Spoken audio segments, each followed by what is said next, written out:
आपके लिए एक नए नोटिफिकेशन का अनाउंसमेंट हुआ है। यहाँ पर आप सेबी का नोटिफिकेशन देख सकते हैं, securities and exchange board of India. आपको अच्छे से पता होगा सेबी क्या होता है, किस डायरेक्शन में ये काम करता है, सारी चीजें, ठीक है।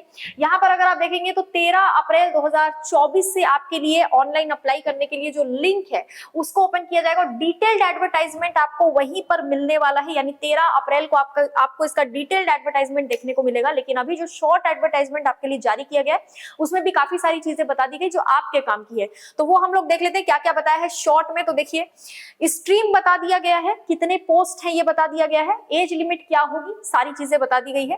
तो यहाँ पर अगर आप देखेंगे लास्ट डेट अभी तक एग्जाम फॉर्म का नहीं बताया गया है, ये सारी चीजें 13 अप्रैल को आपको देखने को मिल जाएंगी, ठीक है। स्ट्रीम क्या है, general, legal, information technology, engineering, electrical में रिसर्च और ऑफिशियल लैंग्वेज, इन स्ट्रीम्स में आपको काम करना है। पोस्ट देख लीजिए, बहुत ज्यादा बड़ी पोस्ट नहीं आई है, 62, 5, 24, 2, 2 और 2, ठीक है। अलग अलग स्ट्रीम्स में अलग अलग पोस्ट आई है। सबसे ज्यादा पोस्ट आप देखेंगे तो जनरल में आई है, ठीक है। क्या क्वालिफिकेशन मांगा गया, तो देखिए सबके लिए अलग अलग एजुकेशनल क्वालिफिकेशन है। जनरल स्ट्रीम में जिसमें 62 पोस्ट है उसके लिए मास्टर डिग्री या पोस्ट ग्रेजुएट डिप्लोमा अगर आपने किया है मिनिमम 2 ईयर ड्यूरेशन का किसी भी डिसिप्लिन में, या फिर बैचलर डिग्री अगर आपने की है लॉ में, या फिर बैचलर डिग्री अगर आपने की है इंजीनियरिंग में किसी भी यूनिवर्सिटी या इंस्टीट्यूट से, तो आप ये फॉर्म भर सकते हैं, कोई दिक्कत नहीं है। लीगल के लिए जिसमें 5 पोस्ट है मात्र, उसके लिए मैंडेटरी एजुकेशनल क्वालिफिकेशन है बैचलर डिग्री लॉ में फ्रॉम ए रिकॉग्नाइज्ड यूनिवर्सिटी, यानी लॉ की बैचलर डिग्री अगर आपके पास है तो ये फॉर्म भर सकते हैं।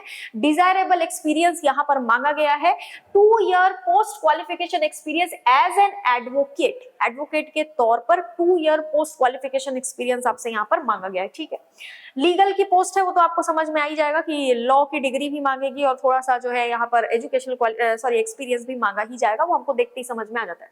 इंफॉर्मेशन टेक्नोलॉजी में जिसमें 24 पोस्ट है जिस स्ट्रीम में, उसकी बात करें तो बैचलर डिग्री अगर आपने की है इंजीनियरिंग में किसी भी ब्रांच में, इंजीनियरिंग के किसी भी यानी सिविल, मैकेनिकल या किसी भी ब्रांच में अगर आपने की है तो, या फिर बैचलर डिग्री की है आपने किसी भी डिसिप्लिन में with post graduation qualification minimum 2 year duration वाला इन कंप्यूटर साइंस या फिर कंप्यूटर एप्लीकेशन या इंफॉर्मेशन टेक्नोलॉजी किसी भी यूनिवर्सिटी या इंस्टीट्यूट से, तो आप ये फॉर्म भर सकते हैं। 2 ऑप्शन आपको दिया गया है और लिखा हुआ है, यानी 2 ऑप्शन आपको दिया गया है, दोनों में से कोई भी ऑप्शन अगर आपका क्वालिफिकेशन के हिसाब से फिट बैठ रहा है ये फॉर्म आप भर सकते हैं, ठीक है।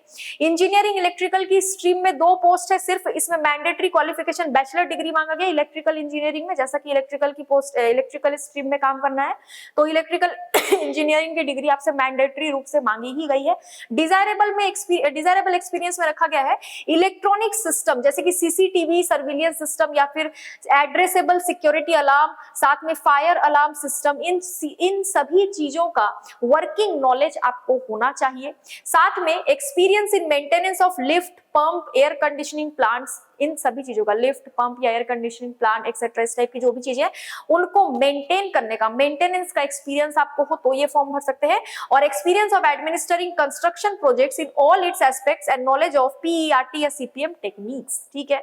अब यहाँ पर रिसर्च के लिए मास्टर डिग्री या फिर post graduation diploma minimum 2 year duration वाला आपके पास होना चाहिए। कौन से स्ट्रीम में, तो economics, commerce, business administration, econometrics, quantitative economics, financial economics, mathematical economics, business economics, agricultural economics या इंडस्ट्रियल इकोनॉमिक्स या फिर बिजनेस एनालिटिक्स, इनमें से किसी में भी अगर आपने पोस्ट ग्रेजुएशन डिप्लोमा या फिर मास्टर डिग्री की है तो आप फॉर्म भर पाएंगे। यहाँ पर और भी आपको दिए जा रहे हैं ऑप्शंस, लेकिन सब में एक चीज कॉमन है, इकोनॉमिक्स, ठीक है, तो ध्यान दीजिएगा। अब बात करेंगे ऑफिशियल लैंग्वेज की, जिसमें ऑफिशियल लैंग्वेज की स्ट्रीम की जिसमें मात्र 2 पोस्ट है। मास्टर डिग्री अगर आपने हिंदी या फिर हिंदी ट्रांसलेशन में किया है with English as a subject at the bachelor's degree level, या फिर master degree in Sanskrit, English, economics, commerce with Hindi as a subject at bachelor degree level, या फिर master degree in both Hindi and English, या फिर Hindi translation from a recognised university या फिर institute, तो ये फॉर्म आप भर सकते हैं, कोई दिक्कत नहीं। अब यहाँ पर देखेंगे रिजर्वेशन की बात की जा रही है, तो ये तो आपको डिटेल्ड एडवर्टाइजमेंट में ही देखने को मिलेगा। रिजर्वेशन, एज लिमिट में छूट और रिजर्वेशन वो सब कुछ वही मिलेगा। एज लिमिट की अगर बात करें तो मिनिमम एज के बारे में इसमें कुछ नहीं बताया गया है, शॉर्ट नोटिफिकेशन है, इसमें 30 ईयर आपकी मैक्सिमम एज लिमिट रखी गई है। 30 ईयर से ज्यादा अगर आपकी एज है तो आप ये फॉर्म बिल्कुल नहीं भर सकते हैं, ठीक है। मोड ऑफ सिलेक्शन क्या होगा सिलेक्शन जो होगा वो 3 फेजेस में होगा, यानी कि पहले फेज में आपका ऑनलाइन एग्जामिनेशन होगा जिसमें 2 पेपर होंगे, ठीक है।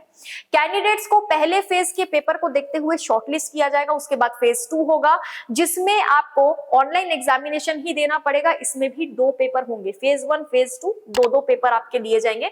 उसके बाद फेज 2 में भी आप सिलेक्ट हो जाते हैं तो आपको इंटरव्यू के लिए बुलाया जाएगा। SEBI reserves the right to modify the selection procedure if deemed fit. अगर जरूरत पड़ती है तो सेबी इस सिलेक्शन प्रोसीजर को थोड़ा सा मॉडिफाई भी कर सकता है। वैसे ऐसा होता नहीं है, बट फिर भी आपको जानकारी के लिए आप ऐसा बात में नहीं बोल सकते कि एग्जाम पैटर्न कैसे चेंज कर दिया अचानक। ये क्लियरली यहाँ पर लिख दिया गया है, ठीक है, कि कर सकते हैं। उसके बाद यहाँ पर पेमेंट आप अगर देखेंगे, पेमेंट पे एंड बेनिफिट्स, ठीक है, 44,500 रुपीज से आपकी सैलरी स्टार्ट हो जाएगी। उससे बढ़ते बढ़ते बढ़ते बढ़ते वो काफी ऊपर जा सकती है, ठीक है। अब यहाँ पर एकोमोडेशन एंड पोस्टिंग के बारे में लिखा है, residential accommodation would be provided subject to availability. जहां पर आपको पोस्टिंग दी जाएगी अगर उस एरिया में आपको रहने में दिक्कत है या कुछ है और इनके पास अगर जगह है तो ये आपको प्रोवाइड कर देंगे, कोई दिक्कत नहीं है, ठीक है। एग्जामिनेशन सेंटर जो होंगे ऑनलाइन एग्जामिनेशन और इंटरव्यू के लिए वो अलग अलग सिटीज में करवाए जाएंगे। तो ऐसा नहीं है कि आपको किसी एक जगह में जाके एग्जाम देना है, जैसे बाकी के पेपर होते हैं नेशनल लेवल के, कुछ उसी तरीके से अलग अलग जगह में सेंटर्स आपको मिलने वाले हैं, ठीक है। एप्लीकेशन फीस की बात करेंगे तो 1,000 रुपए एप्लीकेशन फीस आपको देना है, साथ में प्लस जीएसटी के जो चार्जेस होंगे 18%।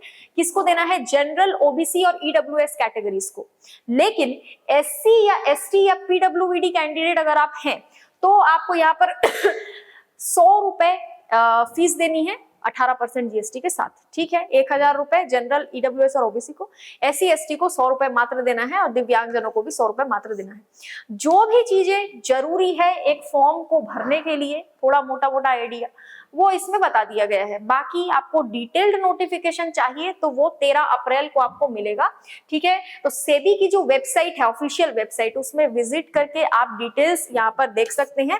बाकी सारी चीजें हमने डिस्कस कर ली है, अगर कुछ रह गया है तो वो 13 अप्रैल को डिस्कस करेंगे जब इसका फुल नोटिफिकेशन, यहाँ पर आप देख सकते हैं, यहाँ लिखा हुआ है This is not detailed advertisement and is only meant as an advance intimation of recruitment, ठीक है।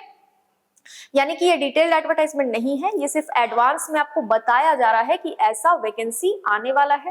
Please see the detailed advertisement and online application link on April 13, 2024। अप्रैल 13, 2024 को आपको डिटेल्ड नोटिफिकेशन देखने को मिल जाएगा। तो आज के लिए इतना ही, जितना भी था हमने डिस्कस कर लिया। कोई डाउट या कंफ्यूजन हो तो आप कमेंट बॉक्स में पूछ सकते हैं। वीडियो को लाइक कीजिए, चैनल को सब्सक्राइब कीजिए और वीडियो को शेयर कीजिए। आज के लिए इतना ही, थैंक यू सो मच।